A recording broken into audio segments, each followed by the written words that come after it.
Sud Radio, à votre écoute, 16h-17h, Alexandre Delevanne. Bonjour à tous, ravi de vous accompagner jusqu'à 17h. C'est votre heure de rendez-vous pour vous confier, mais aussi pour avoir des conseils et une guidance sur votre parcours de vie. Alors, comment se passe votre journée? Vous êtes soucieux ou alors vous avez un besoin de réponse ou de guidance? Sachez que je suis avec vous pour répondre à toutes vos questions. Un seul numéro, c'est le 0826 300 300. Alors, si vous êtes au travail, il est aussi important de rappeler que les relations que vous unissez avec d'autres personnes sont intégrantes à votre bien-être, autant sur le plan du mental que émotionnel. On a tous le désir de construire des relations, qu'elles soient professionnelles, amoureuses ou amicales ou familiales. Elles sont importantes à l'équilibre de votre vie. Alors, vous n'allez pas me dire que le contraire, même si certaines personnes aiment s'isoler, la solitude est un manque d'appartenance comme le manque d'affection porte à rechercher l'attention des autres.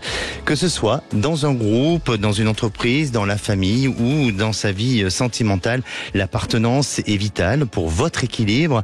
Avez-vous ce besoin d'appartenance? Venez en parler à l'antenne de Sud Radio au 0826 300 300. Nous sommes en direct live sur YouTube. Laissez vos commentaires aussi sur les réseaux sociaux, comme sur notre page de Facebook de Sud Radio à votre écoute. Et aujourd'hui, à la réalisation de l'émission, c'est Lucille. Au standard, c'est Aude et Zach. Sud Radio, à votre écoute, Alexandre Delevanne. Et avant de donner la parole à Louis, hier à l'antenne, Sandra nous a parlé de sa situation sentimentale après une vie bien remplie d'amour. Sandra, aujourd'hui, se retrouve dans une relation où elle n'a pas de vie intime avec l'homme avec qui elle vit. Pour elle, c'est un véritable dilemme. Et à la suite de ce témoignage, nous avons reçu un commentaire sur le groupe À votre écoute de celui de Edith qui nous dit « J'ai beaucoup apprécié le témoignage de Sandra. Sa voix est fluide, claire, positive. Elle rebondit toujours dans les situations et elle souhaite encore plus s'épanouir. Dit-elle, ça me parle car je souhaite le faire aussi de manière personnelle. » Alors Edith, de ce que je peux vous répondre, merci de votre gentil message pour Sandra et de votre bienveillance à son égard. Et si vous, chers auditeurs, vous avez envie de donner vos avis sur les témoignages de nos auditeurs, écrivez-les sur notre page du groupe À votre écoute sur Facebook. Et la parole est à Louis. Bonjour Louis. Oui, bonjour Alexandre. Bienvenue sur Sud Radio. Oui, merci. Alors, du coup, oui, Louis, excusez-moi Louis, vous avez 56 ans, vous êtes commerçant à Valence dans la Drôme, c'est bien ça? Oui, tout à fait. Alors, concernant le sujet du jour, vous nous avez communiqué une information, ce besoin d'appartenance, pour vous, il était lié à votre couple, vos enfants, c'est votre priorité à tel point que votre famille passait au second plan. Est-ce que aujourd'hui, vous êtes toujours dans cette même pensée, dans cette même philosophie-là? Oui, tout à fait, ouais, c'est un petit peu ma raison de vivre. Oui. Femme, enfant et en second plan, en famille, ouais, tout à fait. Alors racontez-nous, que s'est-il passé dans votre couple? Il s'est passé, comment dire, il s'est passé pas mal de déménagements. Le dernier avec un nouveau projet de vie qui a débouché sur un nouvel emploi pour ma femme qui a commencé à prendre une joie de vivre, de sortir avec copains, copines, mais pas en couple, quoi. Simplement, copains, copines, c'était un petit peu les règles des sorties, quoi. Oui. Et puis, peut-être une nouvelle vie qui a pris forme pour elle. Une jeunesse retrouvée, un petit peu la crise de la quarantaine, quoi. Oui. Je sais pas, c'est une analyse propre à moi-même. Je dis pas forcément qu'elle est juste. Mais bon, de mon point de vue, il en ressent un peu ça. Un peu l'usure. Est-ce que elle avait le sentiment de vivre une usure du couple, c'est ça? Oui et non. Plutôt une découverte d'autre chose, vouloir reprendre sa liberté, quoi. Parce que vous êtes rencontrés à quel âge et votre relation dure depuis combien de temps? 12 ans. 12 ans. Et donc aujourd'hui, vous avez vécu des fragilités, des remises en question dans votre couple. Et quelle est votre décision ensemble aujourd'hui? Décision ensemble, c'est le divorce. C'est le divorce, d'accord. Vous avez des enfants? Une fille, oui. Une fille de 10 ans. D'accord. Et ce divorce, c'est vous qui l'avez choisi, décidé ou c'est Non, elle? du tout. Moi, je subis, là. Depuis le début, je subis. D'accord. Je subis, donc et j'essaie de rester droit, en fin de compte. D'accord. Et depuis quand vous êtes séparés aujourd'hui? Ça fait 2 mois. Ça fait 2 mois, d'accord. Alors, que puis-je pour vous et quelle est votre question, Louis? Ma question, c'est mon avenir. Vu que j'ai passé une vie en couple, là, ça fait tout drôle. Se recentrer sur soi-même, c'est pas mon chemin de vie, ça. Moi, je suis fait pour avoir des projets à 2, projets de famille, mais tout seul, les projets, ils sont pas encore en train de naître, en fin de compte. Ils sont un peu dans le brouillard. Niveau professionnel, je peux travailler de partout, il n'y a pas de souci. Mais au niveau sentimental, j'ai vraiment besoin d'être en couple, à vrai dire. C'est quelque chose pour moi qui est fraternel. Bien sûr. Aujourd'hui, par rapport à votre procédure de divorce, elle est enclenchée et elle est terminée ou vous êtes juste... Non, la procédure, on en a parlé, on a vu un avocat chacun là. Oui. Et on doit mettre les choses en place. On a un bien en commun qu'on doit peut-être solder avant le divorce par lui-même. Pour pas avoir d'autres pénalités, enfin, toutes ces formalités, on les découvre, en fin de compte. Bien sûr. Mais voilà, c'est plus que dans les tuyaux, c'est acté, quoi. D'accord. Alors, bon, de ce que je ressens, effectivement, vous allez dans cette démarche de séparation et à la fois, ça va permettre, autant pour vous que pour votre future ex-femme, à se reprendre en main et à repositionner les choses. Parce que ce que je ressens, c'est que malgré tout, et sans porter de jugement, mais tous les deux, vous étiez tombés dans une certaine forme de routine et une certaine forme d'usure du couple qui, malgré tout, aurait pu encore durer, mais vous avez chacun vivait une certaine forme de souffrance et manquait d'épanouissement pour pouvoir avancer, pour pouvoir se projeter dans l'avenir. Ensuite, et pour vous surtout, vous êtes dans cette phase de reconstruction, de prise de décision aussi, autant sur un plan personnel que sûrement aussi même professionnel, parce que je pense que aujourd'hui, même si votre activité professionnelle, elle fonctionne ou elle est dans un bon déroulement, mais vous verrez que à partir de ce début d'année prochaine, vous allez entreprendre de nouvelles choses très positives. Attention, je suis pas en train de dire que il va vous arriver des problèmes, mais ça va être au contraire très positif et ça va être optimiste pour prendre, je dirais, un chemin autrement et différemment et avec de meilleurs auspices. Là, sur le plan sentimental, je vous sens vous reconstruire très vite. Il y a une personne que vous connaissez peut-être ou que vous avez dans votre entourage avec qui il y aura la possibilité de se rapprocher ensemble et vous permettre de pouvoir avancer, de pouvoir discuter, aussi peut-être de prendre ce temps nécessaire pour échanger et pour voir s'il y a compatibilité ensemble. Et là, vous verrez qu'à partir de ce début d'année prochaine, vous êtes dans cette nouvelle réalisation sentimentale pour vous installer dans quelque chose de plus confortable courant de l'année 2024. Alors même si c'est difficile, forcément, de décider de vivre une séparation, de devoir tout reconstruire, de devoir repenser les choses autrement et différemment, mais vous allez très vite le faire et je vous sens aussi très vite retrouver un très bon équilibre et un meilleur épanouissement dans votre vie, vraiment, Louis. Chic, Pardon, je vous entends pas. Je dis magnifique, du coup, pour le coup, de vous écouter, c'est que du bonheur. Je vois ça comme du petit lait, il n'y a pas de souci. Écoutez, alors c'est bien d'écouter, mais après vous allez vous-même vivre votre existence et votre avenir et vous verrez comment les choses se déroulent. En attendant, ce qui est important, c'est de rester optimiste, d'avancer, comme vous le faites aujourd'hui, et verrez que les choses vont évoluer comme elles se doivent. D'accord ? Merci Alexandre. Merci à vous Louis pour votre témoignage et n'hésitez pas à nous faire un retour. Avec plaisir. Et vous pouvez le faire aussi sur le groupe À votre écoute. Merci, prenez soin de vous. Bonne fin d'émission, merci Alexandre.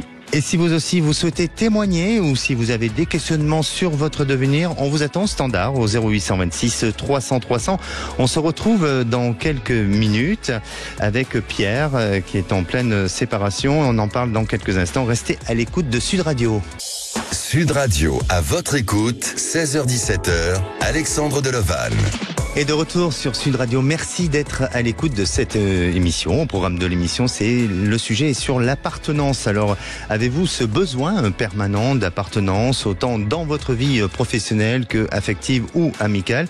Vous souhaitez témoigner sur le sujet et poser des questions concernant votre devenir? Je suis à votre écoute au 0826 300 300. Et si vous souhaitez réagir au témoignage de nos auditeurs, faites-le savoir depuis le groupe À votre écoute sur Facebook. Allez, passons à la minute du saviez-vous. Le saviez-vous qu'il est important de bien faire la différence entre la dépendance et l'appartenance? La dépendance est l'état d'une personne qui ne peut pas réaliser certaines activités sans aide extérieure, qu'elles soient physiques, psychiques ou sociables. En revanche, l'appartenance est le fait de faire partie d'un groupe, d'une communauté ou d'une organisation. Et la parole maintenant est à Pierre. Bonjour Pierre. Bonjour Alexandre. Bienvenue sur Sud Radio. Merci. Alors Pierre, est-ce que vous avez, pour répondre un petit peu à la question du jour, est-ce que vous avez un sentiment et un besoin d'appartenance? Non, pas obligatoirement. J'ai pas un besoin d'appartenance, mais il se fait que les choses des fois s'emballent un peu et on maîtrise pas toujours, et puis après on a besoin de se libérer. Oui. Et c'est pas toujours facile. C'est pas évident, effectivement. Mais je crois que la meilleure appartenance, c'est de s'appartenir à soi-même. Et c'est avant tout, c'est ce qu'il y a de prioritaire, hein, je veux dire, pour pouvoir avancer aussi dans la vie. Pierre, vous avez 55 ans, c'est ça? C'est ça, 56 au mois de mars. C'est bientôt, oui, ça va arriver. C'est dans peu de temps. Et vous nous appelez de quelle ville, Pierre? Je vous appelle de la Corrèze. C'est de la Corrèze. Alors, vous êtes marié depuis 3 ans et vous êtes en situation de divorce actuellement. Racontez-nous un petit peu la suite. 5 ans de vie commune, 3 ans de divorce, un achat de maison, du travail en commun. Le travail en commun est réglé. Maintenant, voilà, j'attends des réponses pour savoir quelle va être la suite à mes propositions. Et voilà, j'aimerais de nouveau m'appartenir. D'accord. À quelle proposition, quelles sont vos attentes et face à de quelle proposition aussi? L'acceptation de divorce. En fait, elle vit dans la maison et je souhaite, moi, divorcer et qu'elle me donne ma part. D'accord. Pour quelle raison aujourd'hui vous vous séparez tous les deux? Un mariage qui n'aurait pas dû avoir lieu. Ah, c'est un peu dur, non? Oui, mais c'est la succession des faits qui me font dire ça. Voilà, il a eu lieu, mais c'était pas, ça n'aurait pas dû avoir lieu. C'était une relation de travail qui s'est transformée un petit peu. D'accord. Est-ce que vous avez, vous, eu le sentiment d'avoir été influencé par le choix ou tout simplement c'est de votre propre responsabilité? C'est ma propre responsabilité. D'accord, ok. Et aujourd'hui, donc, vraiment, vous avez donc des propositions à faire, notamment concernant ce divorce. Et vous avez des idées de projection dans l'avenir? Oui, bien sûr. De projection. Je vis actuellement avec quelqu'un avec qui ça se passe très très bien. Et je veux continuer à vivre de cette façon-là, mais retrouver ma liberté et retrouver ce qui est à moi. Vous craignez de ne pas pouvoir retrouver cette liberté rapidement? Disons que 3 ans de mariage et plus d'1 an pour divorcer, je trouve que c'est déjà pas rapide. Bien sûr. Alors, bon, moi de ce que je ressens, c'est que vous êtes amené à divorcer rapidement. rapidement, parce que j'ai l'impression qu'il y a des conclusions qui vont se faire, et notamment courant des 6 mois à venir, vous rentrez dans une phase où il y a des prises de décision avec ce qui a été donné en termes de propositions, de ce qui va être aussi apporté et rajouté à la partie adverse, en tous les cas à votre future ex-femme.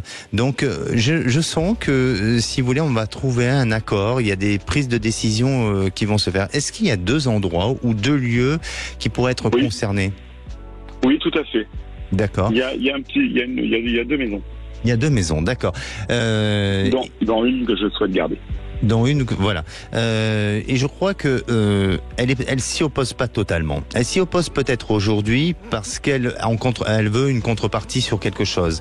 Mais j'ai l'impression que vous allez pouvoir obtenir. Quel est son état d'esprit à elle? On n'a pas de dialogue, alors je pense que l'état d'esprit, c'était d'essayer de récupérer le plus possible. D'accord. Mais vous sentez qu'elle peut s'opposer réellement à cette maison? Non, je crois pas. D'accord, parce que pour moi, je sens que ça va pouvoir se faire, que vous allez arriver à trouver des accords. Et sur la maison que vous souhaitez avoir, peut-être qu'effectivement, est-ce que matériellement, il y a peut-être une contrepartie ou il y a quelque chose vis-à-vis de l'autre maison? C'est ça. C'est ça, hein? D'accord. C'est ça, elle a une contrepartie à me verser. D'accord. Alors voilà, c'est juste ça sur lequel vous devez négocier. Et je sens que vous risquez de céder un petit peu, même si ce n'est pas forcément à votre avantage, mais vous risquez de céder un petit peu pour justement arriver à une conclusion finale et à vous débarrasser, hein, ou enfin c'est peut-être péjoratif, mais à pouvoir finir avec cette situation qui vous pèse aujourd'hui et avancer sur votre futur. Et aujourd'hui, alors vous me parliez de cette compagne avec qui vous êtes aujourd'hui, et c'est très étrange parce que on dirait que avec cette personne vous auriez dû vous construire ensemble bien avant, ou peut-être vous connaître avant, où il y a eu quelque chose de particulier qui me vient. Exactement. C'est quelqu'un que j'ai connu bien avant. C'est quelqu'un qui m'a prodigué des soins après un accident, et voilà, on s'est rencontrés à ce moment-là, mais c'était que du médical. D'accord.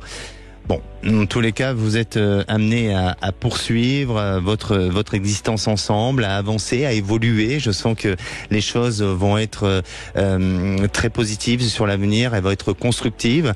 Vous allez peut-être aussi investir ensemble, mais éviter de commettre certaines erreurs. Mais je crois pas que vous allez faire des erreurs, parce que avec chaque individu, on se positionne autrement et différemment, et parfois on prend des décisions avec telle personne, et puis avec d'autres personnes on agit autrement et différemment, et c'est ce qui va se passer avec votre compagne.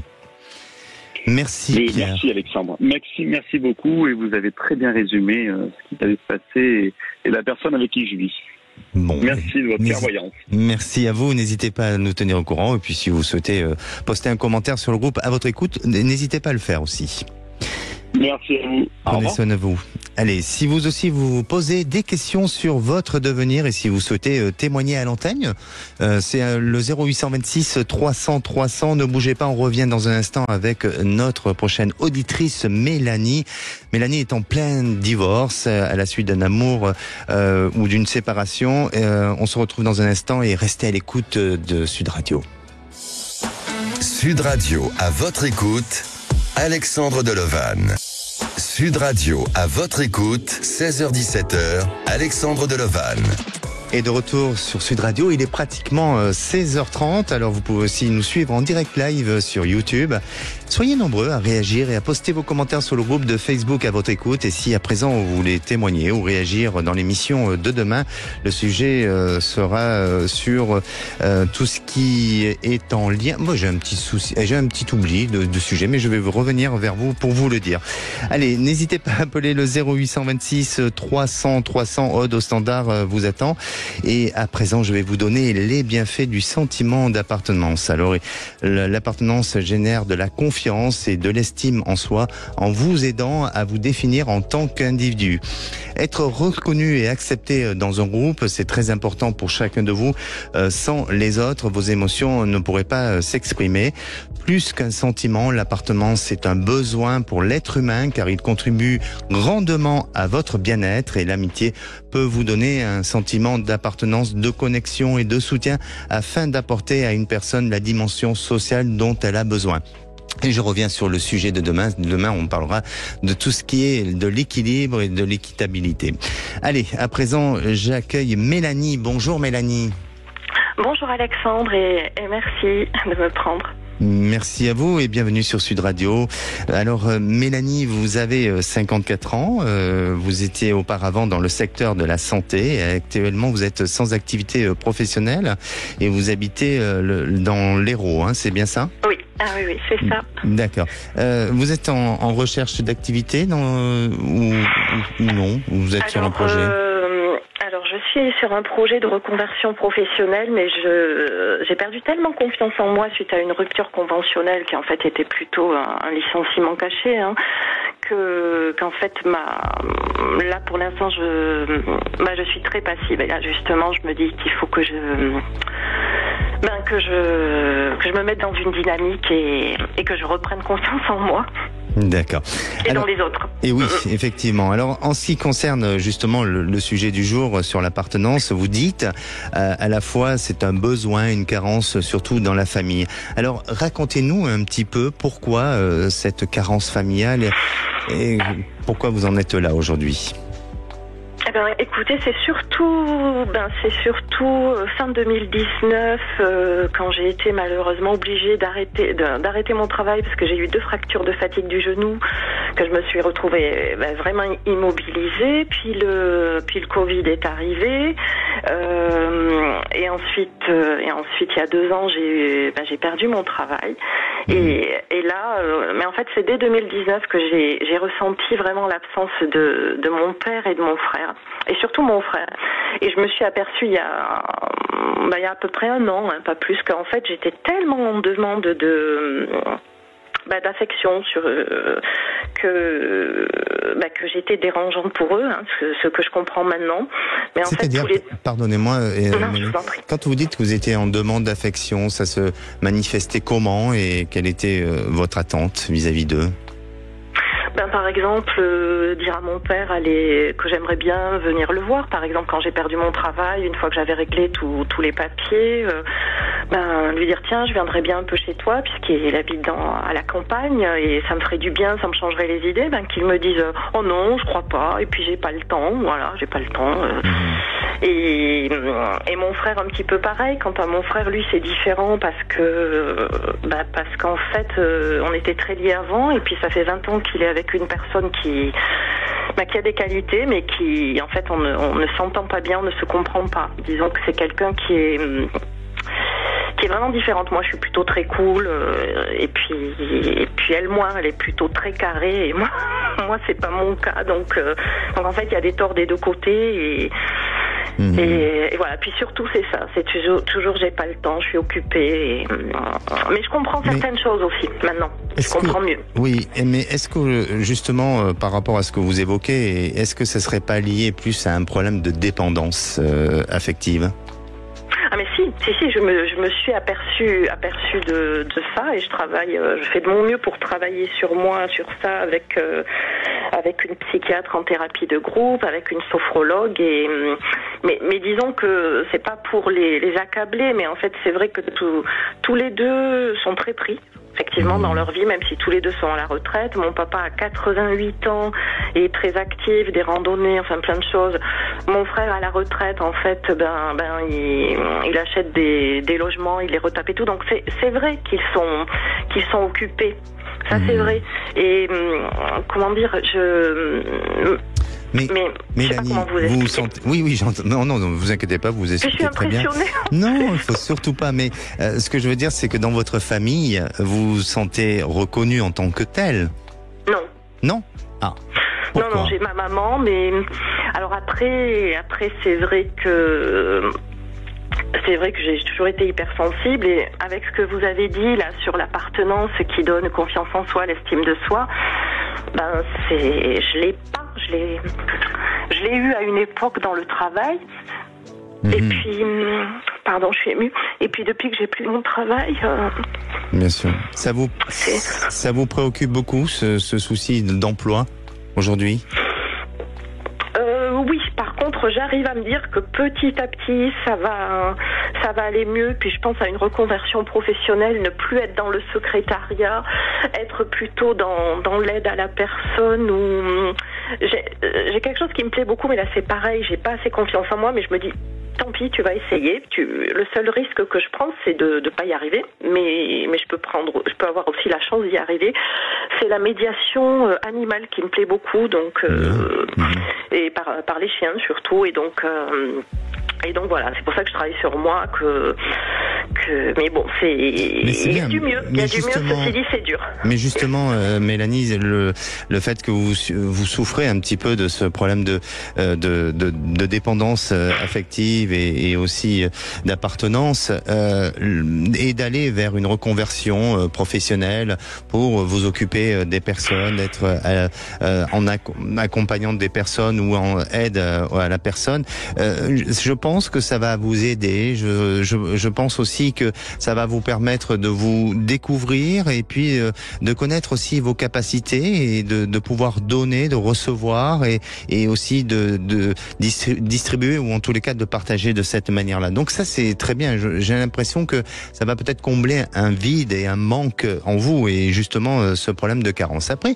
vis-à-vis de votre famille, vos parents et votre frère est là, il est là. Il n'y a pas de fracture familiale ou de rupture totale avec eux? Pas totale, ça a failli arriver de ma part, et puis j'ai été dure dans mes propos, j'ai été très maladroite et même violente, il y a à peu près 1 an et demi, 2 ans. Et par exemple, vous voyez, on n'a pas été invité chez eux depuis très longtemps, depuis 2015. Mes parents sont divorcés, donc et là il y a une invitation pour aller chez mon frère à Noël. Il habite au-dessus de Clermont-Ferrand, vous voyez, moi je suis dans l'Hérault, et j'ai un peu peur. Après je me dis bon, j'ai une crainte, et puis bon, petit à petit je commence à me dire non, ça va être sympa et tout, mais j'ai vraiment peur, franchement, parce qu'on est tellement différents, et mon frère a favorisé son couple, et enfin favorisé, je m'exprime mal, il est très bien maintenant dans son couple. Au début c'était pas le cas, et je me suis sentie rejetée, mais en fait je sais que c'est pas ce qu'il veut. Je sais que c'est pas ce qu'il veut. Oui, et ils ont peut-être peur aussi de votre réaction, c'est-à-dire que comme vous êtes dans une attente et vous êtes très attentive à la moindre réflexion, ou en tous les cas la moindre parole, et au moindre geste, et eux sont peut-être remplis de, pardonnez-moi, je porte pas de jugement, mais de maladresse vis-à-vis de vous, donc ils sont peut-être dans cette notion de crainte et de peur face à vos réactions émotionnelles et face à quelque chose sur lesquelles ils ne peuvent pas gérer. Et c'est peut-être aussi pour cette raison-là qu'ils vous mettent en recul, ou en tous les cas ils vous donnent pas la place que vous souhaiteriez. Vous aviez songé à ça? Oui, ça fait plusieurs mois que j'ai réalisé aussi que j'étais pas facile pour eux.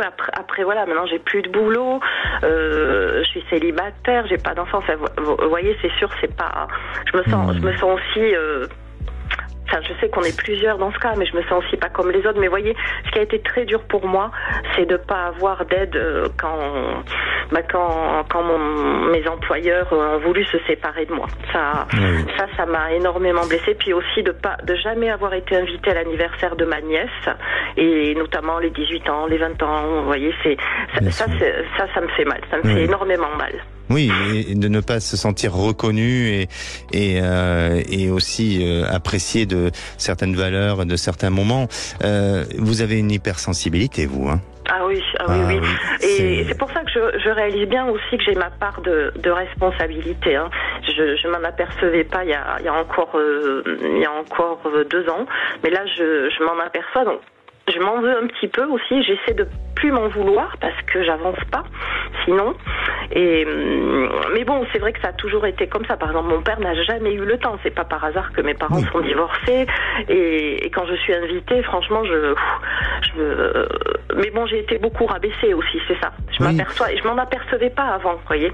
Mais vous savez, vous avez vos parents, ne leur en voulez pas. Ne leur en voulez pas, sauf si effectivement vous avez vécu une maltraitance. Là, je veux bien. Mais là, votre témoignage ne parle pas d'une notion de maltraitance. On parle plus que vous n'avez pas eu votre place comme vous auriez souhaité avoir et qu'ils n'ont pas donné cette importance à l'éducation attentive vis-à-vis de vous et de la cellule familiale. Ne leur en voulez pas. Et surtout, ce qui est important, Mélanie, aujourd'hui, c'est de vous concentrer sur votre épanouissement, sur votre équilibre et sur ce que vous allez pouvoir donner dans la vie et vous réaliser pour vous, non pas pour les autres, mais pour vous-même. Et aujourd'hui, cette reconversion, alors vous avez deux aspects, vous avez sur le monde animal et aussi de la médiation animale et aussi sur l'aide à la personne.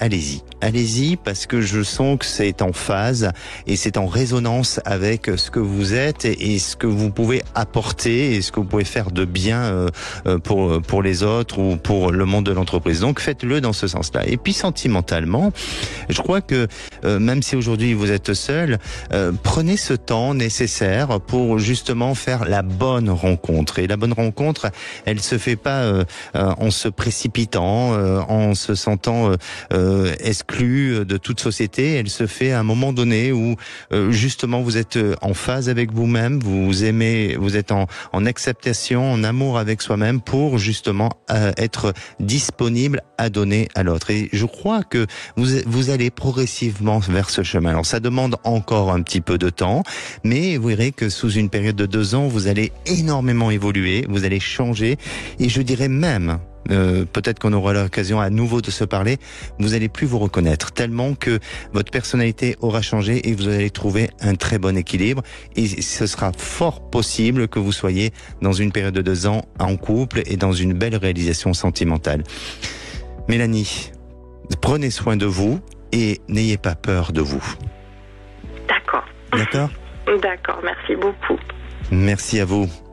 Sud Radio, à votre écoute, Alexandre Delevanne. Et la parole est à Caroline. Bonjour Caroline. Bonjour Alexandre. Bienvenue sur Sud Radio. Merci. Alors Caroline, vous avez 56 ans, vous vous appelez des Alpes-Maritimes. J'en ai un petit peu plus, j'en ai 6. Ah, vous en avez ? C'est très gentil, mais voilà, 66. J'ai 66 ans. Bon, c'est pas très grave, je vous ai un peu rajeuni. Non, c'est pas très grave, et je me donne du mal pour justement que ça ne se voit pas. Ah, alors peut-être que vous paraissez vous donnez l'apparence d'une femme de 56, peut-être que c'est ça. Merci. J'ai un écran, mais je vous ai pas en photo, donc... Normal. Allez, comment ça va dans votre couple, Pas top. Caroline ? Pas top. Non ? Pas Non, top. pas du tout, même. Racontez-nous. Nous sommes ensemble, non mariés, car il n'a pas pu divorcer pour des raisons financières. Nous sommes ensemble depuis 13 ans. Ça a été très bien jusqu'à il y a à peu près 1 an. Oui. Puis là, ça va pas. Là, ça va pas. Se greffent là-dessus des problèmes d'argent, des problèmes de relations qu'il a, que je n'approuve pas, donc que je critique, et il n'apprécie pas qu'on le critique comme beaucoup de gens, comme tout le monde. Enfin bon, ça va pas du tout, on vient de se séparer, pas du tout de se séparer, mais enfin bon, il devait aller à l'étranger, et il est parti pour 2 semaines, et on s'est quitté un peu fraîchement. Moi, je lui dis que je ne voulais pas qu'on se sépare, et il sait pas. Il sait pas, et au téléphone, il est quand même... froid. D'accord. Et moi, je ne veux pas qu'on se sépare. Voilà, c'est ça. D'accord. Et vous le sentez un peu détaché ? Ouais. Oui. Alors, bon, de ce que je ressens, Caroline, c'est que vous allez, il faut du temps. C'est-à-dire qu'effectivement, votre compagnon actuel semble vouloir pas regarder ou avoir un regard porté sur une autre personne, mais je le sens vouloir prendre du temps pour lui, vouloir vivre autrement et se détacher un petit peu de sa relation familiale, affective, sentimentale. Mais il y a des possibilités. Il y a des possibilités à ce que les choses puissent avancer évoluer. Donc, peut-être qu'avec un petit peu de patience, peut-être avec un petit peu de compréhension, peut-être aussi avec un petit peu de recul, vous allez arriver à un résultat. Moi, de ce que je ressens, Caroline, c'est que je sens pas votre histoire complètement terminée. J'irais presque partager, ou en tous les cas être un peu dans votre sentiment de se dire que il y a moyen, il y a possibilité à ce que la relation puisse évoluer. Alors, il y a des moments comme ça qui sont des moments avec des caps difficiles, hein, et c'est ce que vous êtes en train de vivre, mais vous verrez que les choses vont évoluer progressivement et avec cette possibilité à ce que vous puissiez ensemble repositionner les choses, redéfinir votre couple, peut-être votre mode de vie et votre fonctionnement ensemble et repartir sur de nouveaux objectifs. Voilà de ce que je ressens pour vous, Caroline. Ah bon, bah alors ça va, je continue de faire comme je fais depuis un mois, c'est-à-dire de marcher sur des œufs et de faire très attention à tout ce que je peux dire. Moi, oui, enfin les œufs, il y a quand même des risques avec les œufs, hein, donc oui, mais... essayez de marcher sur autre chose. Merci Caroline, vous nous tenez au courant, hein, et puis surtout n'hésitez pas à poster un témoignage sur le groupe à votre écoute. Je vous en remercie. Au revoir. Merci, prenez soin de vous. Et si vous aussi, vous avez besoin de mon ressenti et d'être accompagné dans votre évolution de vie, n'hésitez pas à appeler le 0826 300 300. On se retrouve dans quelques minutes avec Adrien. Et restez à l'antenne de Sud Radio. Sud Radio, à votre écoute, 16h-17h, Alexandre Delevanne. Sud Radio, à votre écoute, 16h-17h, Alexandre Delevanne. Et de retour sur Sud Radio pour cette dernière partie avant de retrouver les vraies voix présentées par Philippe David et Cécile de Minibus. Alors il vous reste quelques minutes pour passer à l'antenne de Sud Radio et je reviens sur le groupe à votre écoute pour vous donner le dernier message qui nous vient de Karine. Karine nous dit: une personne peut être dépendante d'une autre sans le sentiment d'appartenance. Alors je vous réponds Karine, et oui, il ne faut pas confondre la dépendance et appartenance, ce sont deux aspects différents. L'un est sous forme d'addiction et l'autre un besoin de s'intégrer ou d'exister au sein d'un groupe social ou autre. C'est l'exemple, hein, par exemple, d'une équipe de joueurs de foot vont porter tous un même maillot pour représenter aussi leur appartenance. Et la parole est à Adrien. Bonjour Adrien. Oui, bonjour. Bienvenue sur Sud Radio. Merci, et c'est gentil de me recevoir chez vous. Avec plaisir, et merci de votre fidélité à Sud Radio. Alors, vous, Adrien, avez-vous ce besoin d'appartenance? Oh, pas du tout. Pas du tout. Bon. Bon, très bien, ça c'est une bonne chose. Alors, vous avez 72 ans, vous êtes retraité. Vous êtes retraité de quel secteur d'activité, Adrien? Bon, j'étais dans le domaine de la transformation des matières plastiques. D'accord. Et actuellement, vous habitez Cyprien-les-Plages. C'est un joli endroit. Saint-Cyprien, oui. Saint-Cyprien, tout à fait. Oui. Exactement, c'est un très joli endroit. Racontez-nous un petit peu votre histoire, Adrien. Oh, mon histoire, j'ai eu 2 mariages, 2 échecs, 2 divorces. Mmh. Bon, voilà, déjà pour commencer. Ensuite, j'étais malade à 54 ans. J'ai jamais pu retravailler, j'étais mis en invalidité. Et bon, j'ai eu du mal à remonter la pente, et puis maintenant tout va bien, depuis ce temps-là. Et je suis parti en Espagne pendant 10 ans. Oui. Donc au soleil, c'était très bien, et malheureusement là-bas en Espagne, je suis remonté donc sur la France, parce que se faire soigner en Espagne, c'est un peu la bouteille à l'encre. D'accord, vous étiez où en Espagne? J'étais en dessous d'Alicante. D'accord. Vous étiez vraiment au soleil. Tout à fait au soleil toute l'année, oui. D'accord. Et là-bas, j'ai eu une relation avec une femme manipulatrice, pervers, narcissique et sadique. Ah. Donc c'est beaucoup d'adjectifs, hein. Beaucoup, ah, oui. Et les mots sont faibles. Effectivement. Bon, j'étais sous sa coupe, on peut dire, à s'amuser, prenait plaisir. C'était elle s'amusait, ouais. C'était une ancienne de psychologue, à mon avis, donc elle avait tous les outils. Elle a votre âge ou une différence? Non, on avait une différence moi je suis né en 51, elle est née en 56, je crois, oui c'est ça. Donc on avait 5 ans d'écart. Oui, effectivement.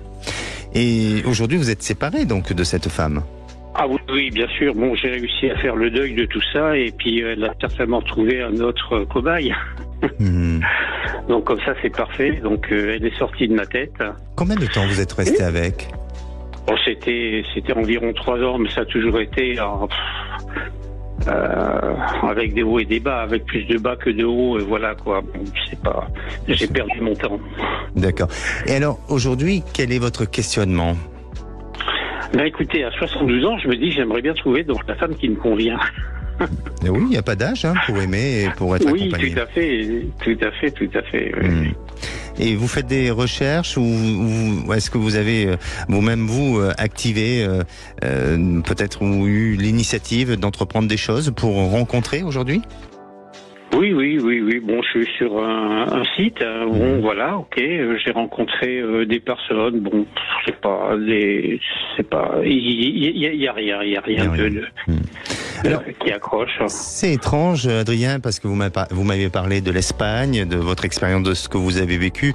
Et moi, si je dois me connecter à votre vibration et surtout de ce que je peux ressentir pour vous sur votre futur sentimental, eh bien, je vous sens avoir une personne avec une origine étrangère. Alors, ça vous ramène peut-être à voyager, ça vous ramène à vous déplacer. Ça ne veut pas dire pour autant que c'est une personne qui vit à l'étranger, mais peut-être qui est très attachée à cette notion de son pays d'origine ou d'un autre endroit. Et c'est une personne avec qui il y a vraiment une autonomie ou une indépendance. Chacun va vouloir vivre de son côté, mais pour pouvoir se retrouver, se rapprocher et créer des liens ensemble et aussi pouvoir permettre de partager certaines activités. Ça va demander encore un petit peu de temps, mais je crois que d'ici 1 an, vous serez dans cette période de rencontre et vraiment c'est un peu comme une rencontre du hasard. Elle arrive. Alors c'est peut-être lié par des correspondances ou des contacts d'intermédiaires, mais vous verrez que vous aurez un très bon équilibre et une capacité à pouvoir faire à nouveau votre vie à 2, Adrien. Merci. D'accord. Merci. On doit rendre l'antenne. Je suis vraiment désolé. N'hésitez pas à nous tenir au courant, Adrien. D'accord ? Très bien. Je vous remercie pour tout ça. Merci à vous. Et pour conclure, je dirais le vrai sentiment d'appartenance, c'est de s'appartenir à soi-même, tout simplement. Allez, on se redonne rendez-vous demain. N'hésitez pas à apporter vos témoignages et à communiquer sur le groupe À votre écoute de Facebook. Je vous répondrai à l'antenne. Passez une belle fin de journée et la place est au Vrai Voix. Bonsoir Philippe. Bonsoir Alexandre de Lovan. Vaut mieux mettre le bouton en marche. Ah oui, je crois, oui. Au menu des vraies voix. Le bouton rouge, ça marche, et le bouton vert, ça marche pas. Contrairement à la 7e compagnie. À 17h30, c'est une rumeur qui court. Un possible remaniement ministériel. Non. Et on vous pose cette question alors que cette majorité, qui en est, je crois, on sait même plus compter, au 19e 49.3, on peut dire est un peu à bout de souffle. Est-ce qu'un remaniement peut donner un nouveau souffle à la présidence Macron ? Ça fait 1 an et demi qu'il a été réélu, mais le moins qu'on puisse dire, c'est que tout le monde dit que les 3 ans et demi qui restent risquent d'être très très longs. Est-ce que pour vous, un remaniement, c'est la bonne solution pour redonner un nouveau souffle au quinquennat ? Ou pourquoi pas autre chose, une dissolution ? Venez nous donner votre avis au 0826 300 300. Le coup de projecteur, 18h37. Hashtag roman, les 150 millions d'euros dépensés pour le quartier de la Monnaie ont-ils servi à quelque chose ? Vous savez, de la politique de la ville, on a mis beaucoup d'argent. Le premier plan, c'était en 1977, sous Valéry Giscard d'Estaing. Vous voyez si ça date. Raymond Barre était Premier ministre. Et c'est Lionel Stoléru qui gérait le premier plan banlieue. Et après, des milliards et des milliards et des milliards investis, ça va toujours plus mal. Alors on se pose cette question, est-ce que ces 150 millions d'euros pour un simple quartier d'une ville moyenne en France ont servi à quelque chose ? Mais on va élargir bien évidemment le débat. Est-ce que pour vous, il faut mettre encore plus d'argent dans les quartiers ? Ou est-ce qu'il faut arrêter et passer à autre chose ? Même cause, mêmes effets, le 0826 300 300. Nos 3 vraies voix du jour aujourd'hui. Philippe Bilger, Françoise Degois, Jean Dorido. Bonne émission. Sud Radio, à votre écoute, 16h-17h, Alexandre de Lovan. Avec idéalvoyance.fr, coaching de vie spirituelle par téléphone, chat et email.